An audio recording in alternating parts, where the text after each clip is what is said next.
This segment of the news is brought to you by Sun Oil Limited. A spate of homicide investigations wrapped up after authorities catch, arrest, and escort to court the man they're convinced is behind those crimes and several others.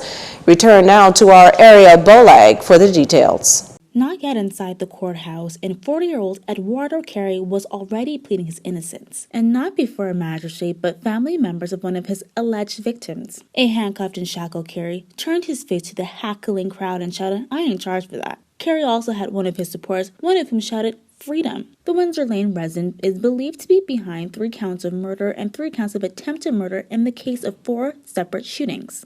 It's claimed that on December 15, 2018, he fatally shot Ryan Omar Butler and at the time tried to kill Kevon and D'Angelo Bethel. Carey is also said to be the man responsible for the August 25th and September 15th deaths of Justin Davis and Anthony Wright and the August 7th attempted murder of Richard Brown. The accused was not required to enter a plea, and Chief Magistrate Joanne Ferguson Pratt denied him bail. But before leaving, Carey charged that his rights had been violated. He alleges that Inspector Sherman of the Central Detective Unit, whom he pointed out in court, denied the opportunity to go on an ID parade. Carey claimed that he told detectives he was not involved in the shooting and that he was willing to participate in the parade. The chief magistrate noted the complaint. While being escorted out of the court, tensions increased as the families and the accused traded words. As for Carey, he is due back in court December 15th. It's then that he will be receiving a voluntary bill of indictment. Until then, he's been remanded to the Bahamas Department of Correctional Services. For JCN News, I'm Ariel Boleg. Meantime, a Sunday night fight ends in tragedy in an inner-city community. Police say a man was in the area of Bahama Avenue East Street when he got into an altercation with 2 other men who stabbed him. Having done so, the assailants reportedly jumped into a pink Nissan March and sped off. The injured man died on the scene. Earlier that same day, a man was shot while standing outside a home on Market Street in Miller's Close.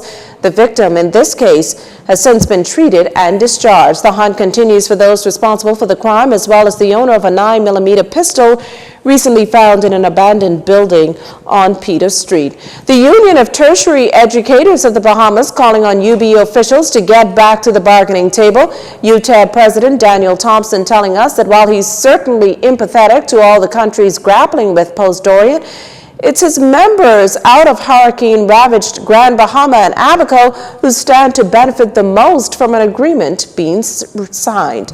Critical among what's happening in our society is that the cost of living has even gone up higher for many of us, notwithstanding Dorian.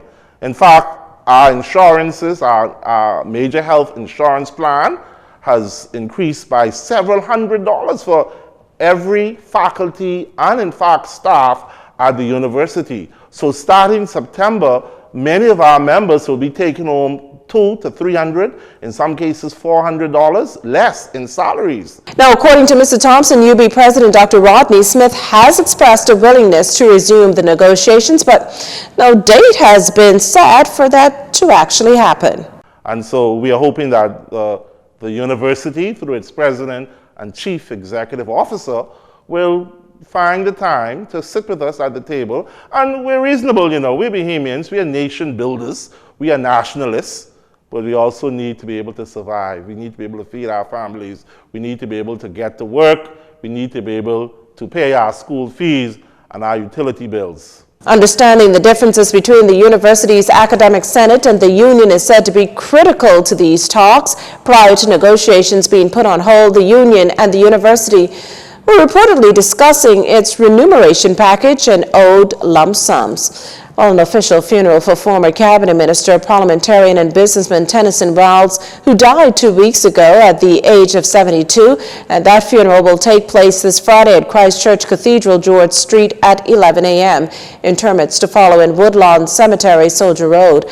As customary, Rawls's body will lie in state in the foyer of the House of Assembly on Thursday until it departs for the church on Friday. Rawls held down various cabinet posts during his tenure in frontline politics, including Attorney General and a Minister of Agriculture and Fisheries up until his death. He served as chairman of the Bahamas Agriculture and Marine Science Institute, better known as BAMSI. A check on sports is up next.